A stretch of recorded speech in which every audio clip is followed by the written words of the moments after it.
Okay, today I'm gonna make kimchi.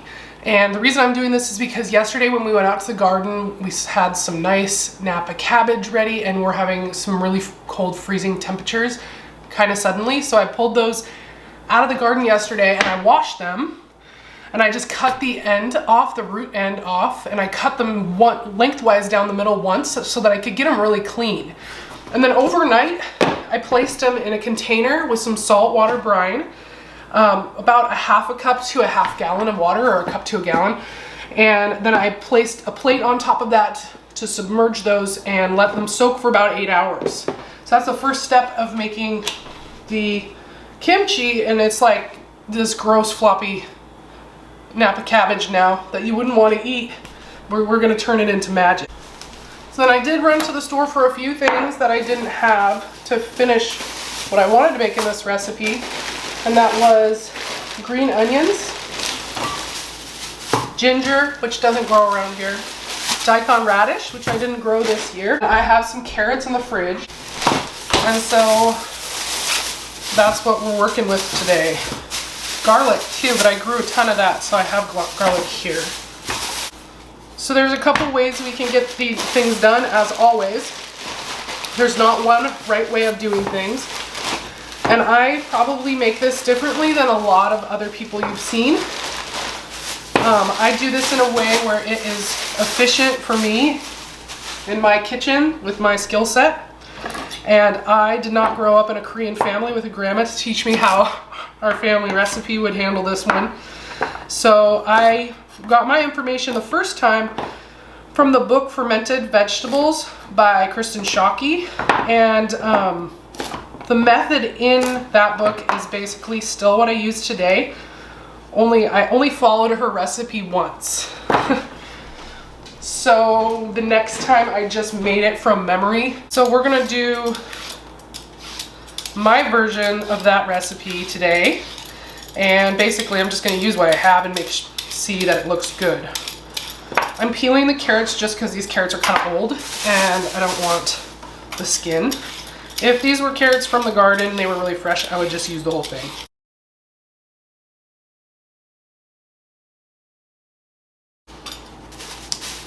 So sometimes Napa cabbages, when you get them in the store, they can be huge. So I find recipes that say use 1 Napa cabbage or use 3 medium or 1 large. It's like there's going to be a huge amount of variation between what you actually end up with, depending on how big your cabbage is and what your perception of the size of that is.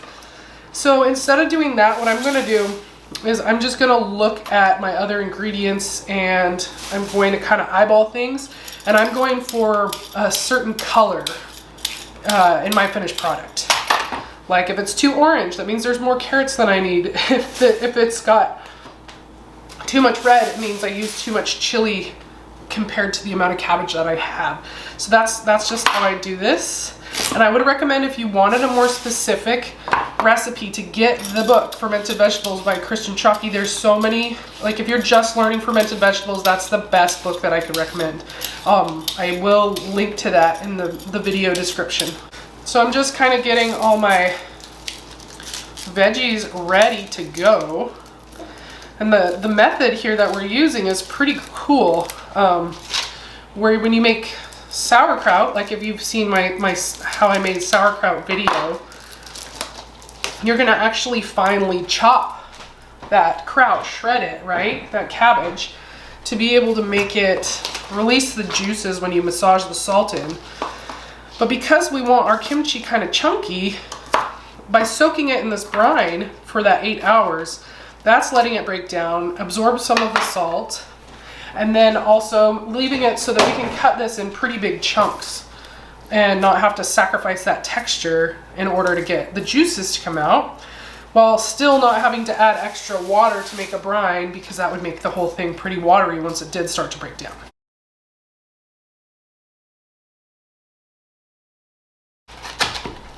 So I just did that into about 1.5 inches, and that was just a whole bunch of green onions. I don't need to measure. I think the recipe calls for like 3 green onions, and I'm just gonna use all of them because that's what I wanna do.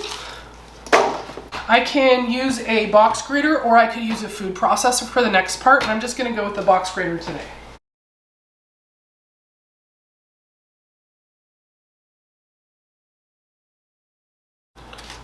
Now don't take the skin off your fingers here. Leave a little extra of the carrot. And don't sacrifice your fingers, sacrifice the carrot. So I know a pint-sized jar is 2 cups. So I'm gonna just actually use that as my measuring. I'm gonna do 2 cups of shredded carrot, and I'll do 2 cups of shredded daikon. I'm gonna put my shredded vegetables in a separate bowl that I'm gonna mix in.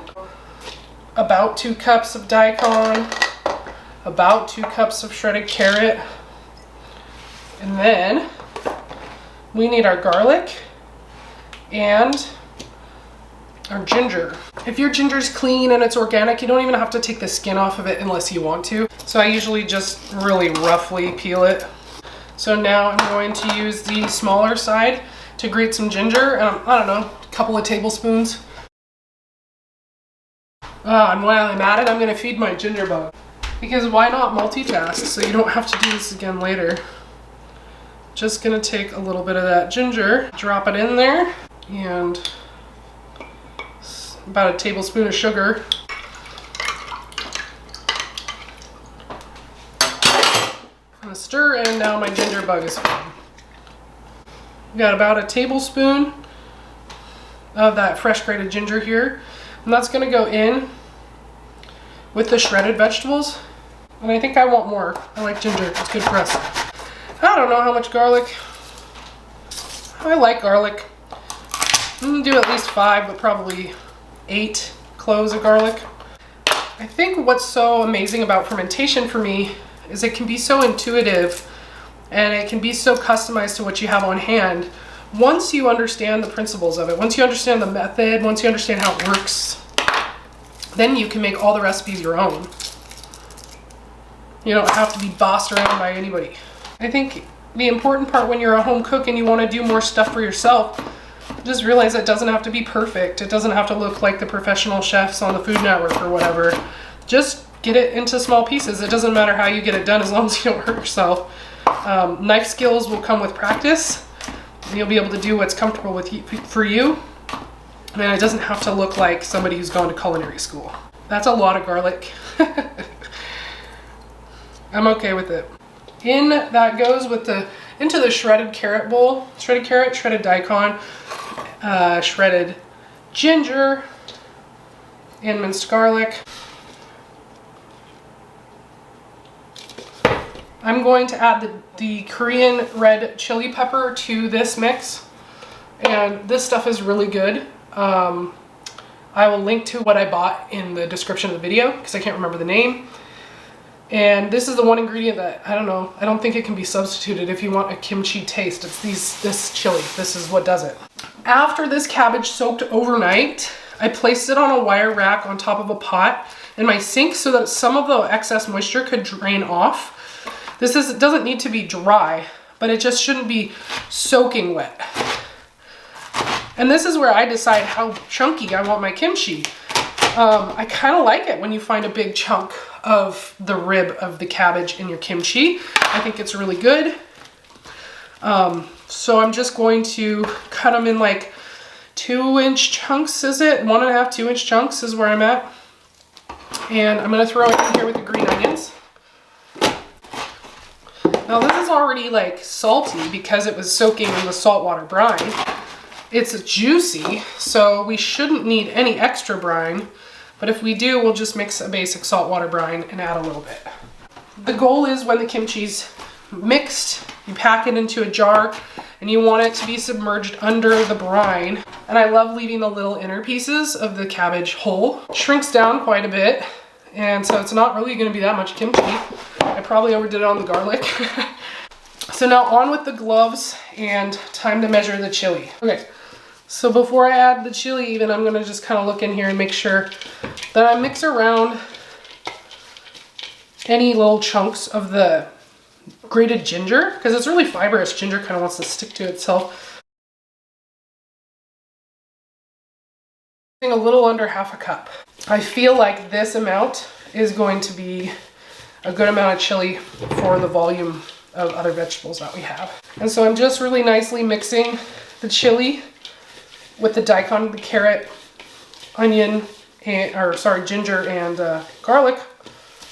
until it all kind of looks the same color. And then this is gonna go onto here. Just gonna kind of massage. Other recipes call for sugar or fish sauce or other things like that.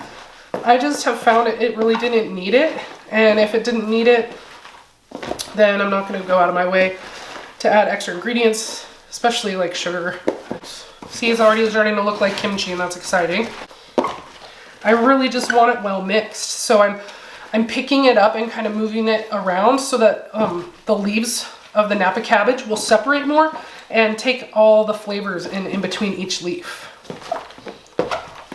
And I think that I can get this all into a 1/2 gallon size jar, so that's what I'm going to use for my vessel today. So now we just pack it into the jar. And it smells so good.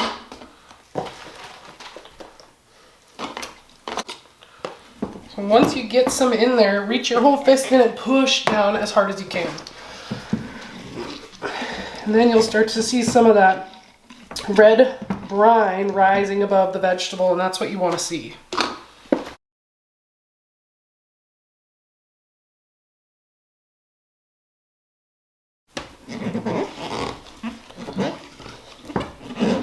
Packing it down like this allows you to get any air bubbles out, as well as it allows you to fit more in the jar and get that brine to cover all of it. It's going to be really tight.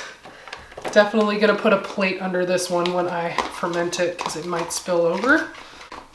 But I don't want to go get another jar just for a handful of it. So we're going to make it work.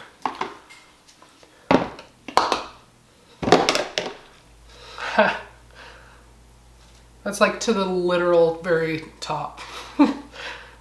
Okay, now I need to wipe this rim off. As always, my favorite thing to use with wide mouth jars is the lid and spring set from Ball. I'll have that linked as well.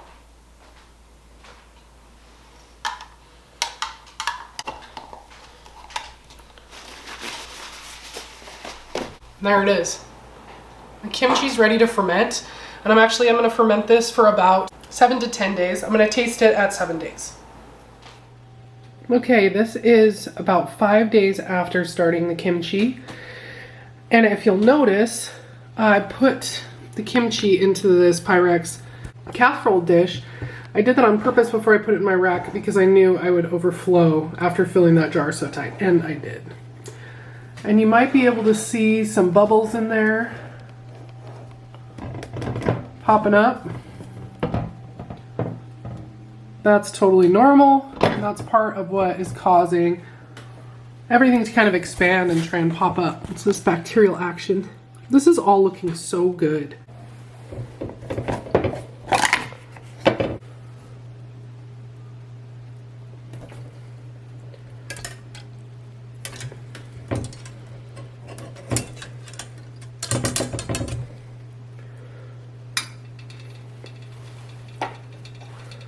See that bubbling on the surface as everything comes up? That's totally normal, looking really good.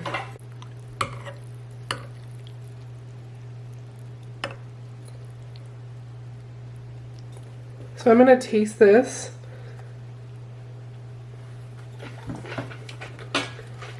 It was really good. Spicy.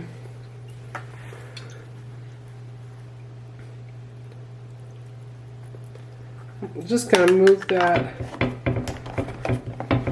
stuff on the surface around a little bit. That's going to help it from getting moldy. And I'm going to let this set for probably about 3 more days, and then I'm going to try it again. And to show you in comparison, this is kimchi that I've had in my refrigerator for about 14 months. I made this after we finished our garden last year. It's November 3rd of 23 right now, and this was from August 24th of 2022.